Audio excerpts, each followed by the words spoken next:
With New Year greetings, here we are in Investors Hangout, brought to you by Aditya Birla Sun Life Mutual Fund and Value Research. New Year 2018. It is that time of the year when we start thinking about whether we have invested enough in tax savings. Have we done the right thing or not? What should we be doing if we have not invested? Only roughly about 3 months left. To answer all your queries, where you should invest and where you should not invest, with me is Dhirendra Kumar, CEO of Value Research. Dhirendra, welcome. Thank you. My name is Rajesh Lake, and we kickstart our discussion on the investors' point of view that there are only roughly about 3 months left. What should they be doing during this time to save their tax? You don't have to do much. You have to do some basic calculation that tax saved is money earned. So you should try and save as much as possible. And you have the framework is pretty straightforward. There is a section 80C under which you can invest 1.5 lakh rupees, and that 1.5 lakh rupee is deducted from your income for computing taxes. So if you make 10 lakh rupee and make this 1.5 lakh rupee investment, and there are a number of eligible investment. So if you earn 10 lakh rupees and make this 1.5 lakh rupees investment, your income for taxation purpose will be calculated as 8.5 lakh rupees. So many a times you simply save on the tax. You also get lower in the lower tax bracket by virtue of, if you are falling in that 30% tax bracket by virtue of making this investment, you might fall into a lower tax bracket. So it can actually substantially reduce your tax bill. Anybody in the 30% tax bracket making this investment, even if it does not get lowered, his tax slab, still he will be saving, you will be saving about 45,000 rupees in a year on account of tax. The calculation which you have to do is, see all the provident fund contribution that you have made or any other insurance premium that you have paid. Deduct that money from, or employee provident fund, your employees. So all the money that has gone in, deduct that money from 1.5 lakh rupees. Remaining money, just put it together somehow. Need be borrow and invest that money, because you will be able to save the tax on try and avail this 1.5 lakh rupees entitlement which you get on account of ATC to the hilt. Don't let it pass. What about any other way in which we can save tax? This all is done. Is there any way, another way that we can save tax? Yes, you have additional thing that 15,000 rupees. Of course, what you can do is do all this calculation. This 1.5 lakh rupee is one aspect. Then additional 50,000 rupee investment can be made in NPS, and that will also get you a tax break, additional tax break. But I would say that it is avoidable, because right now the structure of NPS is such that the cost of not making that investment will translate into something like 15,000 rupees taxes. And if you invest that money in equity, because NPS is not all equity, so the potential of ELSS is that the tax saving fund which you should be investing in. The promise is that it's the only tax saving investment option which is all equity. All other options are either fixed income or hybrids. The ULIPs, the insurance linked unit linked insurance plans, or the PPF, NSC, or the 5-year bank deposit. They are all fixed income. They will give you a guaranteed return. There is no upside, and even the return that you will get will be taxable. In this case, what happens is the money that you invest today will get you the tax break. The return that you will get will also be completely tax free. PPF is the only comparable fixed income which is where the income is also tax free. So that is one. Apart from this, you can make 15,000 rupee investment. If you are spending up to 15,000 rupees on account of health insurance, the Mediclaim, that is also an eligible deductible. So this is over and above 1.5 that you have to. You mentioned about what one should be doing. Are there any don'ts also involved? Yes, there are don'ts. Most people start their tax saving investment with a ULIP, with an insurance-linked, investment plan. Easiest for them, easiest. Because they advertise so much. And they advertise so much. There is an incentive system for the for a set of people to hawk it, and the lack of understanding about the investments in general or personal finance in general, that actually forces, and that translates into a long-term commitment, because whenever you buy a ULIP or whenever you buy an insurance plan, insurance-linked investment plan, you are told that, okay, for 15 years, for 20 years, you have to put this much or some policy, and you will not be able to figure out that what exactly are you getting, how is your investment doing, and what is the insurance privilege that you have. So what is the risk cover that you have, and in the absence of that, you are very vaguely investing in something, and after a long period of time, after a long period of regular sustained investment, you realize that it has not worked out nicely. Right. So don't invest in ULIP. Buy a term insurance. And even the premium paid for term insurance is also eligible. ATC entitles you to that, but that is not an investment. It is an expense. Don't buy ULIP.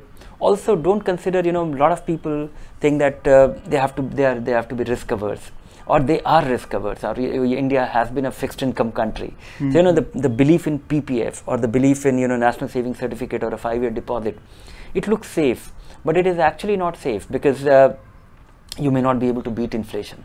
And when you are getting stuck, because all tax saving investment comes with a lock-in, it's not a liquid investment.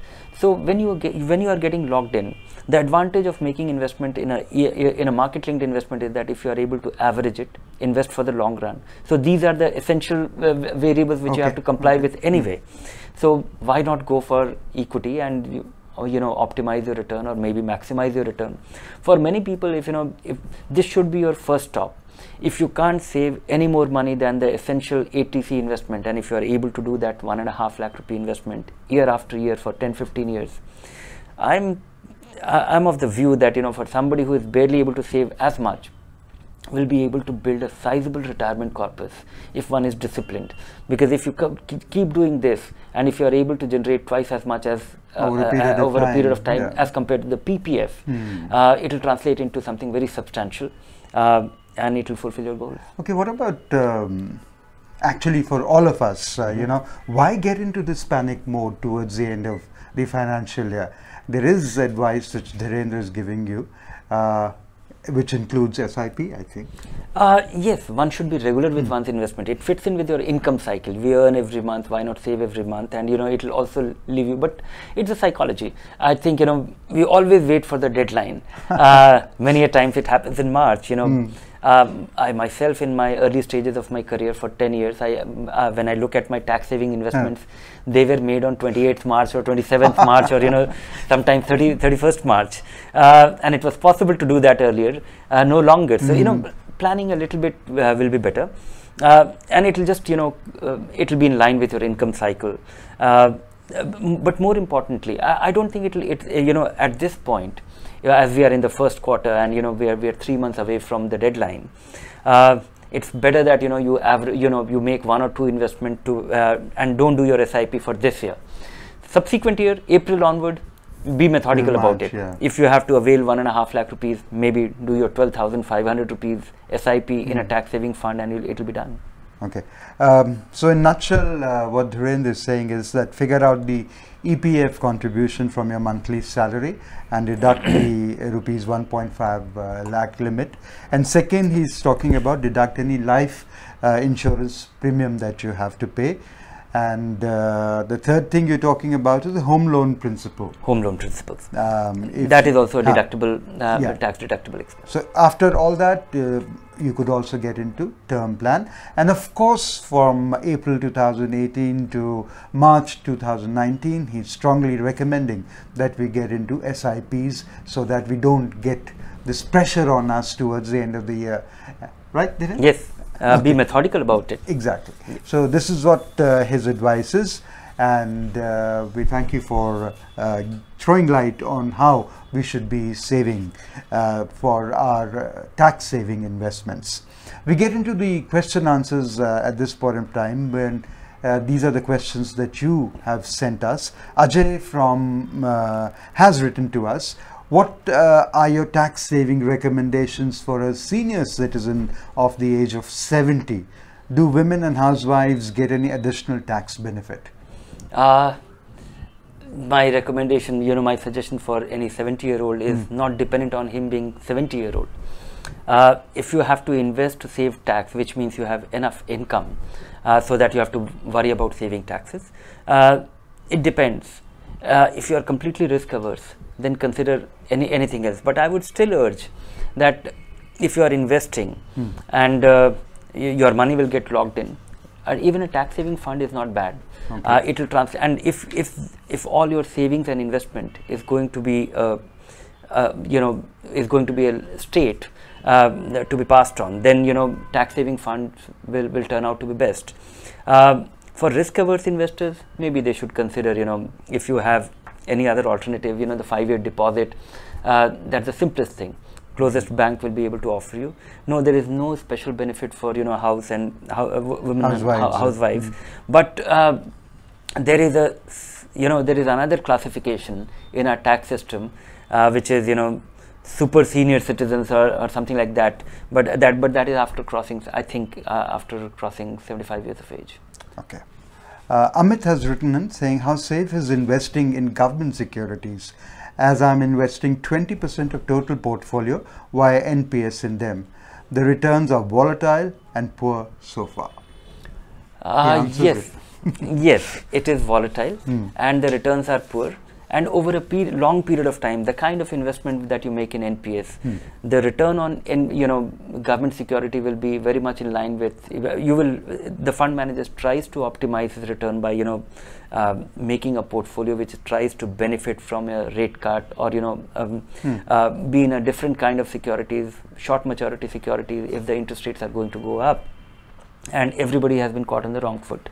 Even the long-term debt funds, government securities fund, mutual funds have been disappointing so far this year.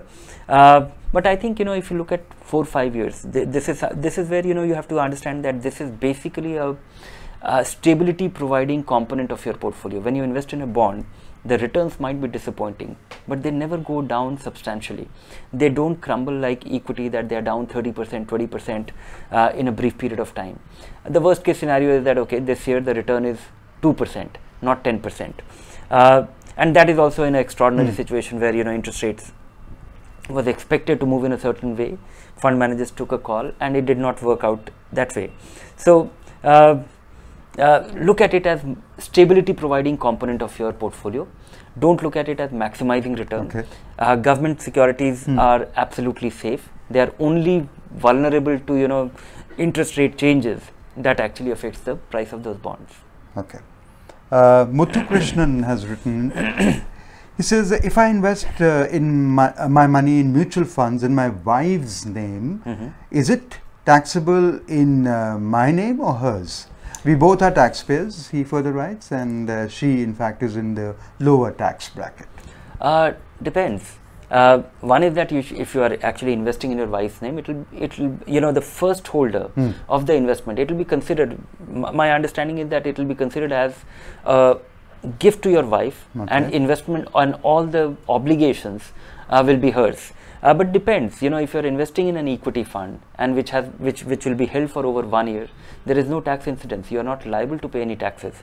If you invest in a debt fund and redeem your investment before 3 years, then whatever be the gain, it will be added to your income. So she will be liable for those taxes. Okay. Piyush has written in, how should I go about my tax planning and investing from the month of April itself to avoid last minute rush? If you've been hearing our program, you'll know what we've been talking about. Nonetheless, Dhirendra, if you would like to address this. Yeah, start your SIP, 12,500 rupees if you have to invest 1.5 lakh rupees through the year, and choose one fund, be at it, and make sure that all the checks get honored, for the SIP. Okay. Dilip has written in, is NPS a useful tax saving instrument for long term? NPS is good, but not the excellent, as a tax saving instrument. If you're looking for that additional, if you're if you think that tax break is crucial, but I think that additional 50,000 rupee break that you get on on NPS may not be worthwhile. If you're a disciplined investor, if you invest 50,000 rupees, look at two scenarios. One is that you invest in NPS and you get that additional 50,000 rupee advantage. So you'll be saving 15,000 rupees of taxes a year. Compare that with investing 35,000 rupees and you pay 15,000 rupees by way of taxes, and this 15,000 rupee can be invested in an equity fund. This 35,000 rupee can be invested in an equity fund. 35,000 rupees invested in an all equity fund over a 15 to 20 year time period, for which you actually make the NPS investment. That will yield you superior return over this period. It will also be completely tax free. So 35,000 rupees in an equity fund, 50,000 rupees in NPS with tax break, the equity fund still looks better. Right. And this, if we invest in NPS, then 1,50,000, apart from this, we can still continue to do. Yeah, that 1.5 lakh rupees, this is the additional benefit available for NPS. Okay. Extra 50,000 rupees for NPS. Okay. KK Kohli has written in, if parents invest in funds in the name of a newborn, will the money remain locked in for 18 years, or can it be redeemed earlier in case the parents decide to switch to a better fund? You can switch your investments to better fund. The only thing is that all the tax liability till the child attains majority, all the obligations, tax obligations will be yours. Okay. Nishit Soni writes, I'm a beginner in the world of investing. Which policy or mutual fund should I invest in for a short period of time? In fact, it will be nice if we can tell some of our viewers as to the steps they should go into if they're the new investors, just the way Nishit is. So what should they be doing? One could be the tax saving thing that you talked about, which is very clear, 12,500 per month, do it for 12 months and you have 1,50,000 taken care of. What about people like Nishit, who is asking about how should they choose a mutual fund, how should they go about investing?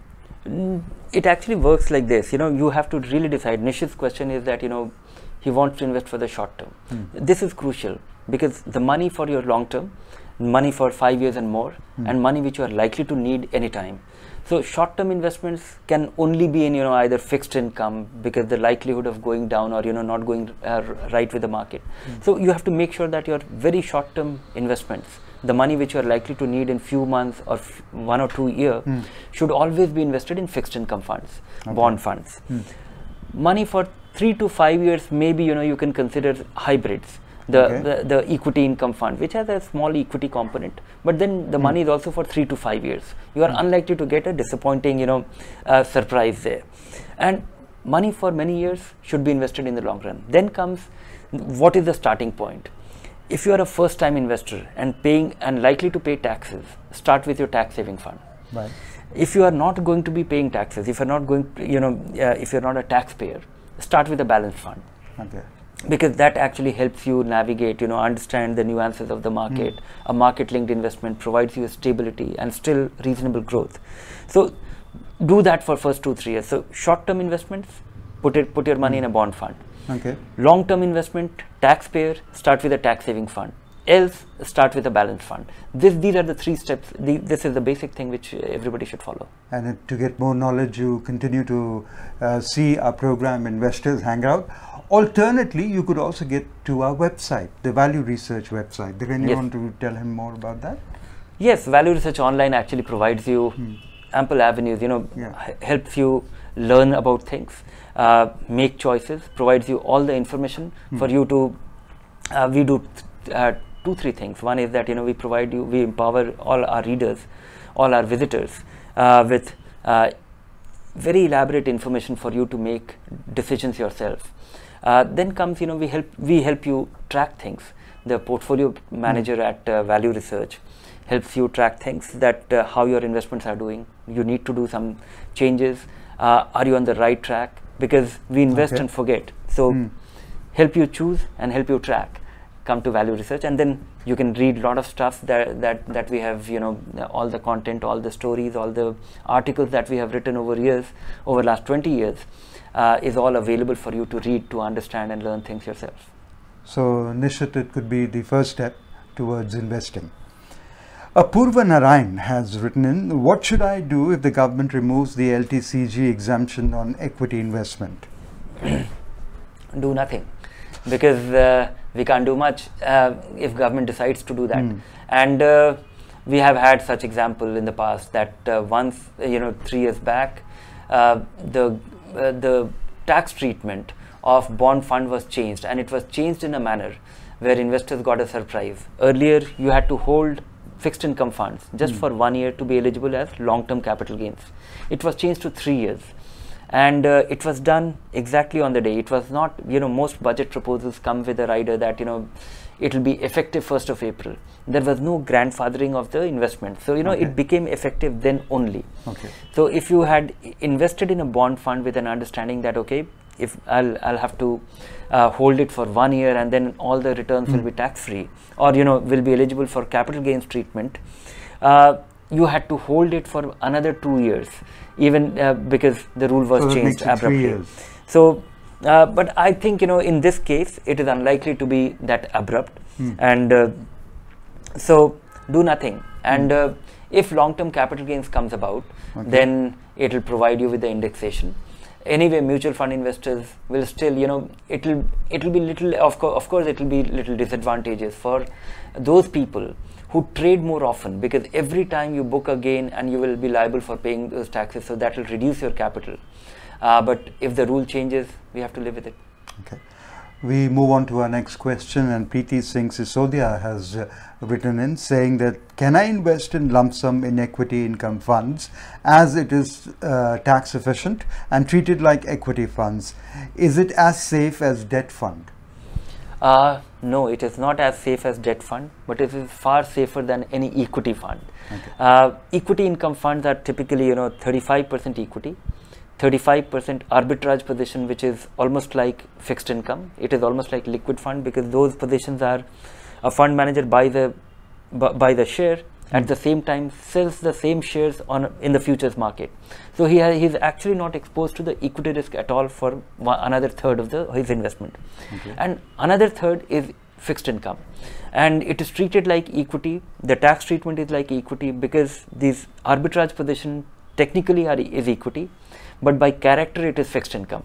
So that is why this, and so it is a tax glitch in a sense. It's a trick and a legitimate one. It qualifies in a convenient as a very tax efficient way of investing in low risk, but it is not as safe as a debt fund, because this you have exposure of nearly a 35% to equity. Then comes how risky it is. It is not very risky. If you are holding for 3 to 5 years, and if you are a risk averse person, also wants to optimize the return, and you want it to be tax efficient, it's an excellent way of investing. Okay. And you can well invest lump sum, because generally you should average your investments, anything which has to do with anything to do with equity. But this is something where only a third of your money will be exposed to equity. So if you have 5 lakh, 10 lakh rupee, it can well be invested. Next question is from Ramya Sri, and Ramya asks if it is good to invest in ELSS through SIP. I'm asking because each installment will get locked in for 3 years. Yes, whether you make one-time investment or if you actually take a view of many years, the mandatory lock-in period is 3 years. But I think when investing in equity, you should be thinking of 5-year, 10-year.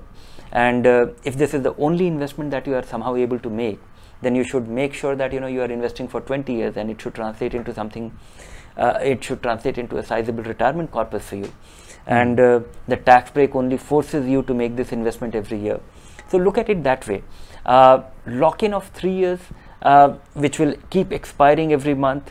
I think the convenience of being able to invest every month, the money being at work every month, being put to work at every month, that I think will more than offset all the inconvenience, because once your investments become 5 year and more older, this lock-in will become meaningless, because only the previous 12 months, when you are doing it for many years, right, only the previous 3 years investment will be locked in. Rest of it will be free from lock-in. Okay. Dhananjayan has written in, I have a lump sum amount from a sale of property. Is it the right time to enter income funds or keep it in FDs? Consider the less volatile income funds, the short-term bond fund or the ultra short-term bond fund. They will be able to provide you the return, better return than FD. It will also be tax efficient if somehow you happen to hold that investment for 3 years and more. Okay. Bharat Kumar has written in saying how to select the best tax saving funds for different age groups such as 35 to 45, 55 to 60 and above 60. Is it something like that? No, don't over-engineer this. I would say that most tax-saving funds can actually be classified into aggressive ones and not so aggressive ones. But they are all equity. All tax-saving funds are fully invested in equity. I would say that there are a set of funds which are largely invested in large cap stocks or the multi caps. They are multi cap funds, and there are funds which are little more venturesome. They invest in smaller companies. They try and maximize return. And I would say that when investing in a tax saving fund and you are getting locked in for 3 years, get aggressive, maximize your return. Correct. Think for don't think of 3 years lock in. Think of 5 years and more, and that is how anybody should be looking at equity anyway. So take a 5-year view, get aggressive with your tax saving investment, and don't look at the values in the interim. And if you are averaging your investments, if you are doing your SIP every month, it will translate into superior return, because you will be buying on dips as well. Averaging on a volatile asset translates into superior, because volatility isn't risk. It's just that it will scare you in the interim. Don't look at it, be at it. Okay. Next question is from Bala Subramaniam. What are the parameters involved in choosing a tax saving fund? Is investing in PPF going to be the thing of the past soon? I don't know whether investing in PPF is going to be a thing of past, but yes, smart investors will not consider smart investors should not be investing in PPF. It is safe. It has a history, it has a legacy, it has been there for generations, and it also gets you tax free income, but nothing beyond that. It is not a maximizing thing. It's a recurring deposit, fixed income yielding recurring deposit, which gives you a tax-free income. Nothing beyond that. It is absolutely safe because it's run by Government of India. But if you have tasted equity funds and been regular with it, anybody will just simply look at the numbers. You earn substantially more than what you earn from the PPF. Okay. So, and how to go about choosing a tax saving fund? Same as you choose any equity fund. The fund manager has a principle. It is a high quality fund. It has a long track record.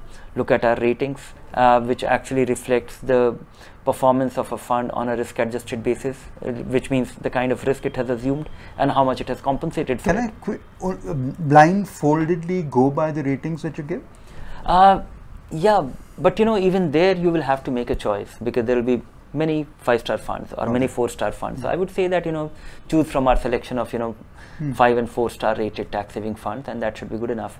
I think the more critical thing is being regular and having this long-term orientation. Okay. The last question, Mohit Garg, he says, I'm a doctor.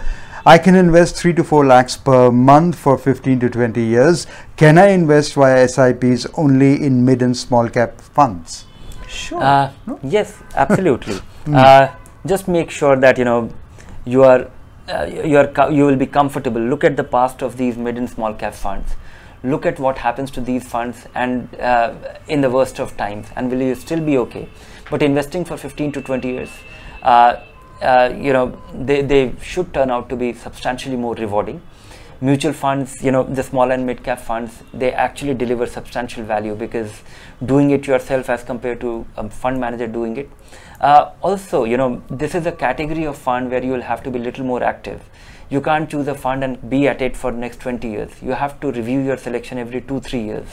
And 2-3 years is not much, not too much of hard work. Make your choices, start your SIP, review your investment every 2-3 years, because things might change. The fund manager might go away, the performance or the fund just might turn big for it, which becomes an impediment to its performance. Okay, I think we do have time for one last question, and this is from Arijit Chatterjee. I want to invest in mutual funds in my wife's name, who is a housewife. Will there be a tax burden which will affect her? Will she land in some legal trouble as a housewife? No legal trouble, and you know, you can actually escape all the taxes because if you invest in a mutual fund, the best thing is that till you redeem that investment, you are not liable for any taxes, whether it be a fixed income fund or equity fund. If you have invested in an equity fund and held it for 1 year and more, then you are not liable for any taxes anyway. All the returns from equity fund is completely even at the time of redemption. Even at the time of redemption. So even if it is in your name, it doesn't matter. This will be looked upon as your gift to your wife, and if her income from a bond fund, from a fixed income fund, only if she invests and redeems within 1 year or within 3 years, that it will be treated as her income. And if that income is going to be less than the threshold taxable limits, then she is not liable to pay any taxes. Okay. Well, that's all we have in today's program. Hope you learned about where to invest and where not to invest. Till we meet next time, I, Rajesh Lake, along with Rendra Kumar, say goodbye to you. Keep investing.